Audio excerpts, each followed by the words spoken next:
आज खरखरी के काम को भी वहां पर रोक दिया गया।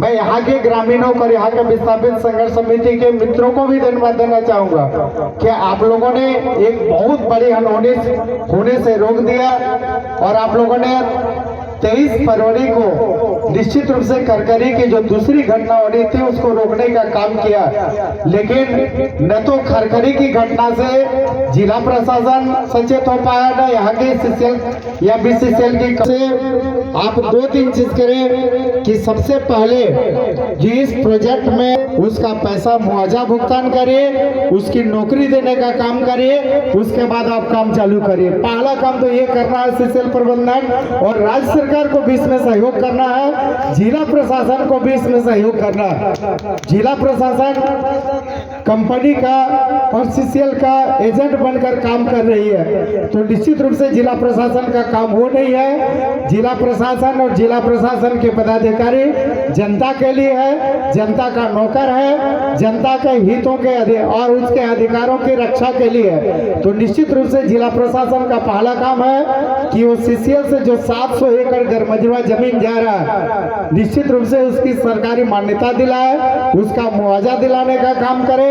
और नौकरी दिलाने का काम करे। ये सबसे पहले करने की आवश्यकता है, जिसमें अभी फिलहाल बात करें तो 324 एकड़ जो रामगढ़ जिला में है, जहाँ पर उसको काम करने की आवश्यकता है, तो सबसे पहले 324 एकड़ का हमें सरकारी मान्यता देने का काम करे, मुआवजा भुगतान करे, नौकरी देने का काम करे। उसके बाद जहाँ तक बात करते हैं रहती जमीन, तो 350 एकड़ रहती जमीन जा रहा। 350 एकड़ में जो सरकारी नियम है CCL का, भारत सरकार का, उसके तहत 175 लोगों को सरकारी नौकरी है मिलनी है। तो CCL प्रबंधन सबसे पहले 175 लोगों को नौकरी देने का काम करे।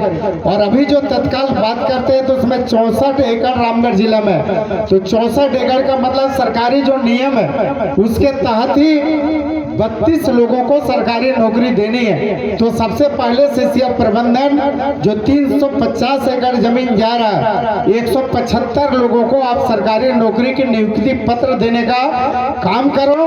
उसके बाद तुम काम शुरू करे, निश्चित रूप से जनता आपके साथ खड़ा रहने का काम करेगी। इसके साथ ही लगभग 1600 एकड़ जमीन जिसको वन भूमि बता रही है, जंगल झाड़ी बता रही है, निश्चित रूप से फॉरेस्ट राइट एक्ट के तहत अगर हम लोग बात करें तो ऐसे सैकड़ों एकड़ जमीन पर फॉरेस्ट राइट एक्ट के तहत ग्राम सभा का और वहाँ के लोगों का हक अधिकार है और कहीं में उन्हें पट्टा भी निर्गत है, चाहे वो व्यक्तिगत पट्टा हो या सामुदायिक पट्टा हो। तो जब हमें पट्टा निर्गत है तो निश्चित रूप से उस वन भूमि पर भी हमें अधिकार देना होगा। इसके लिए CCL प्रबंधन और राज्य सरकार और जिला प्रशासन को निश्चित रूप से आगे बढ़ने की आवश्यकता है। जिस तरह से 23 फरवरी से यहाँ पर आप सभी लोग आंदोलन करें और आज आंदोलन का 11वां दिन है और इस 11वें दिन में न तो जिला प्रशासन को कोई नींद खुली न CCL प्रबंधन को।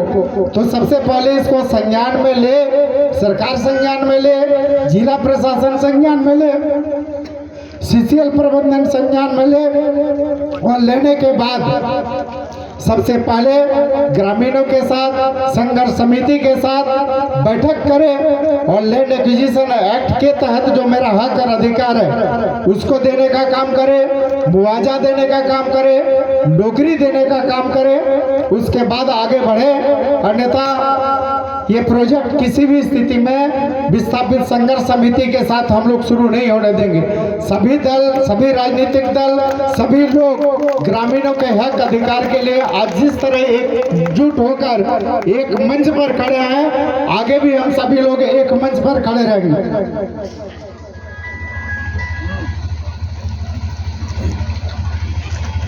दूसरा जो CCL प्रबंधन को करने की आवश्यकता है, निश्चित रूप से हमें पुनर्वासित करने के लिए भी गंभीर होकर सोचना है, गंभीर होकर आगे बढ़ने की आवश्यकता है। और अभी हम लोगों ने एक कुछ दिनों पहले ही एक कोल इंडिया के स्तर पर एक निर्णय हुआ था कि जहां पर भी कोई प्रोजेक्ट चल रहा है या जहां पर कोई प्रोजेक्ट चलेगा, सबसे पहले सीसीएल प्रबंधन को जो प्रोजेक्ट से प्रभावित लोग हैं, जो प्रोजेक्ट इफेक्टेड पर्सन है, पैप कार्ड बनाना है और पैप कार्ड निर्गत करे और जो काम होगा पैप कार्ड होल्डर को प्राथमिकता देना है, पैप कार्ड होल्डर का कोऑपरेटिव बने और 2 करोड़ रुपए तक के काम जो पैप कार्ड होल्डर का सोसाइटी है उसको देने का काम करना है। और ये कोल इंडिया का निर्णय है, तो निश्चित रूप से जो कोल इंडिया का निर्णय है उस निर्णय को यहाँ भी लागू करने का काम करे।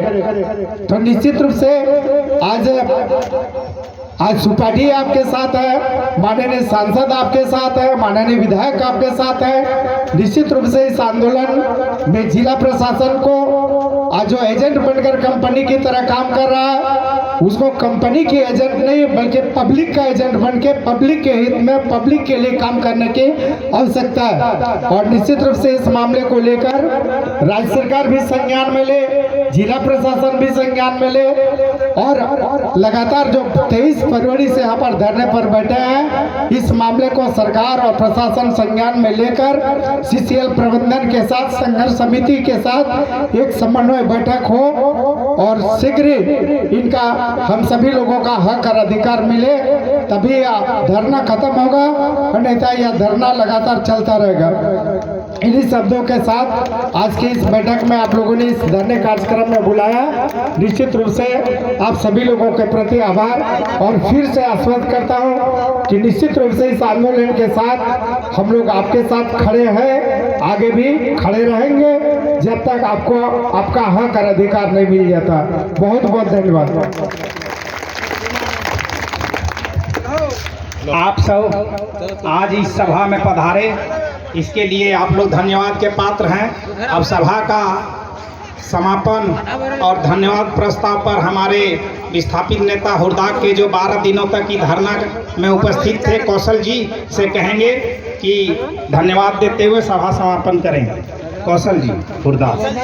सभी गांवों से एक एक देना होगा, देना हमारी मांगे देना होगा, देना होगा, देना होगा। जय झारखंड, जय झारखंड। आज की अध्यक्षता कर रहे झारखंड मुक्ति मोर्चा के वरिष्ठ नेता, इस पंचायत के पूर्व मुखिया आदरणीय रजलाल महतो जी।